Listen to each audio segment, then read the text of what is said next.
Sai, Shri Sai Satcharitra, Chapter 49.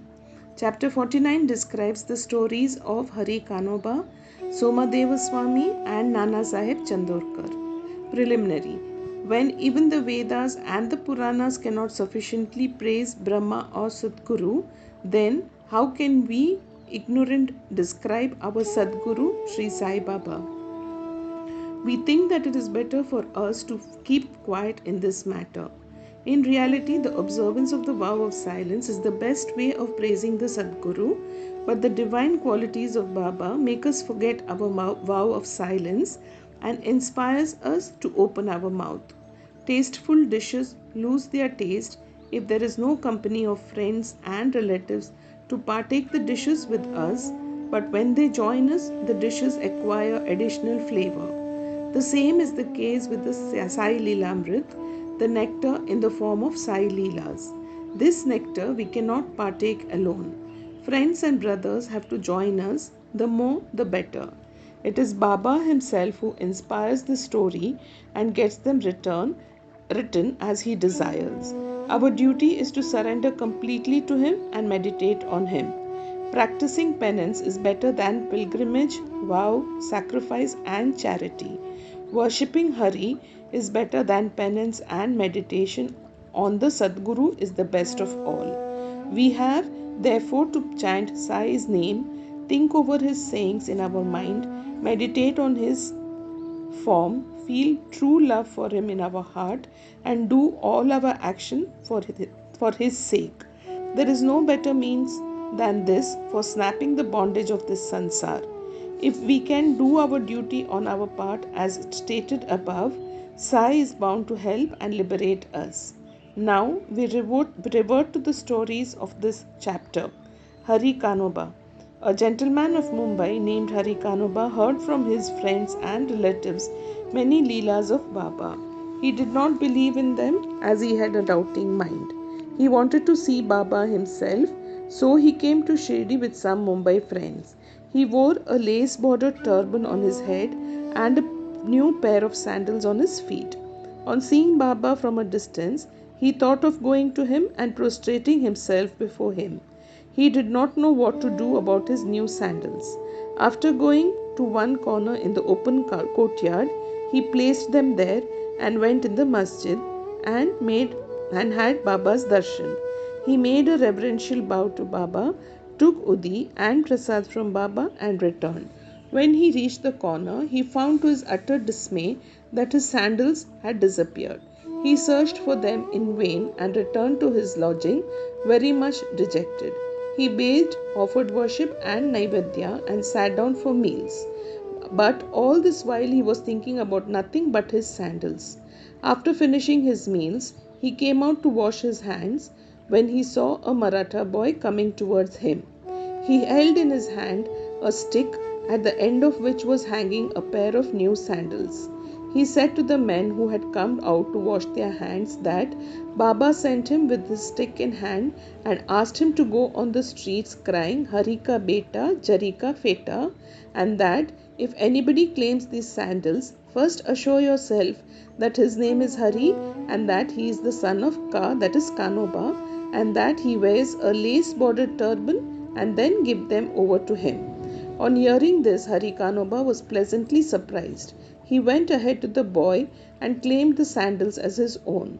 He said to the boy that his name was Hari and that he was the son of Kanoba, and showed him his lace bordered turban. The boy was satisfied and returned the sandals to him.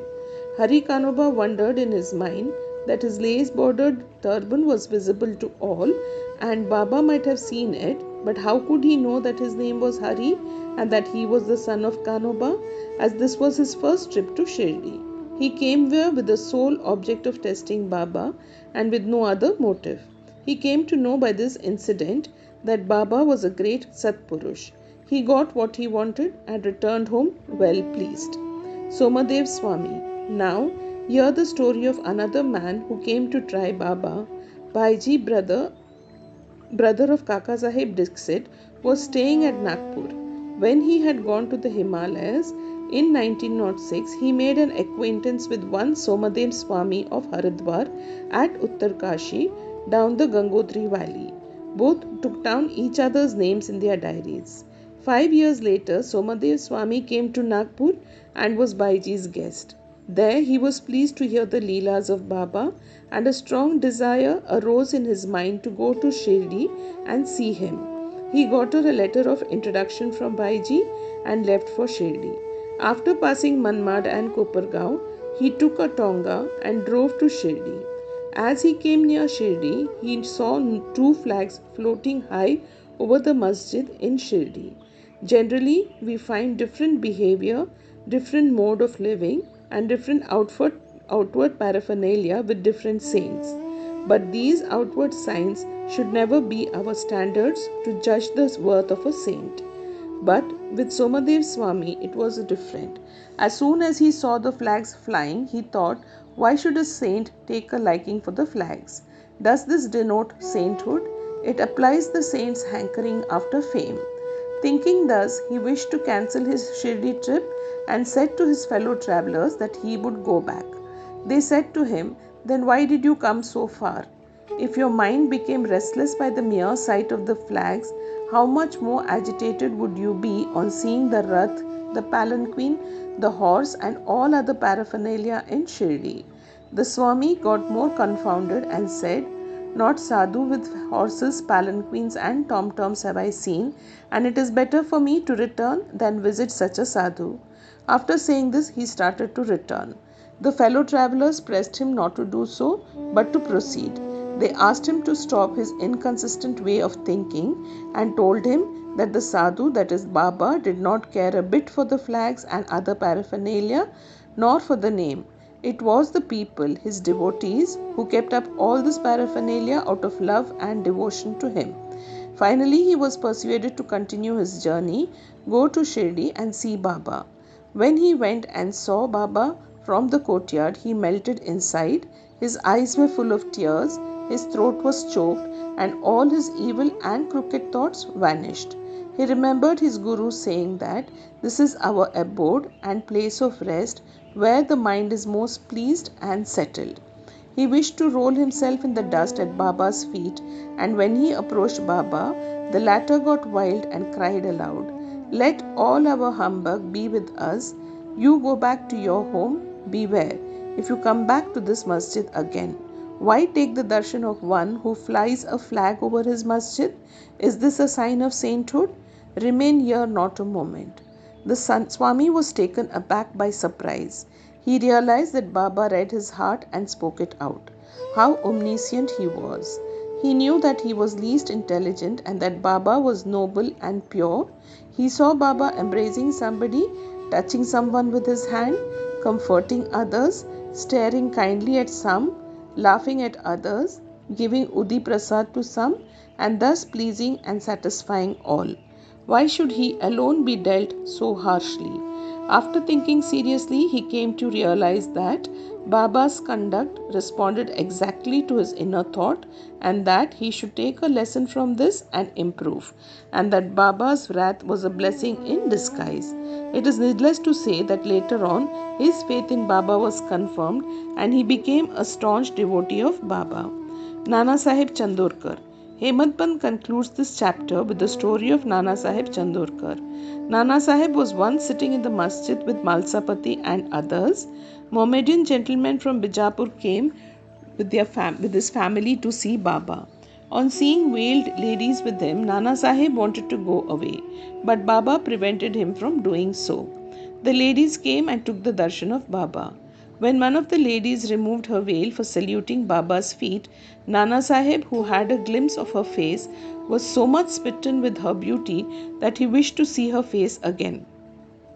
Knowing Nana's restlessness of mind, Baba spoke to him after the lady had left the place.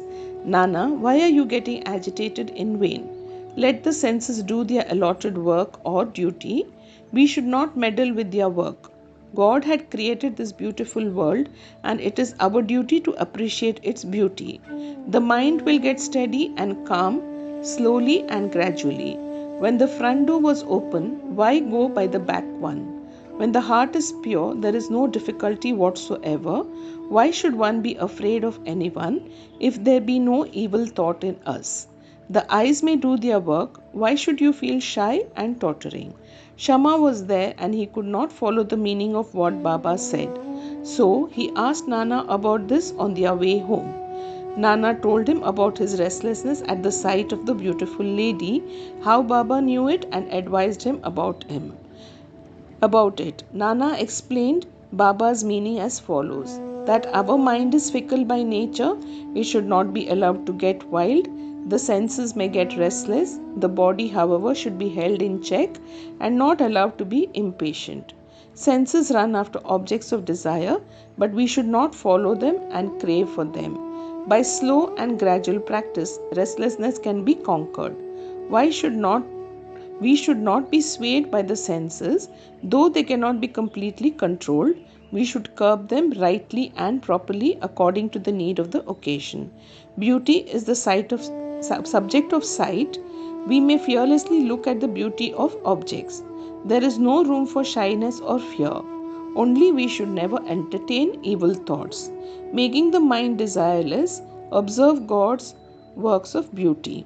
In this way, the senses will be easily and naturally controlled, and even in enjoying objects, you will be reminded of God.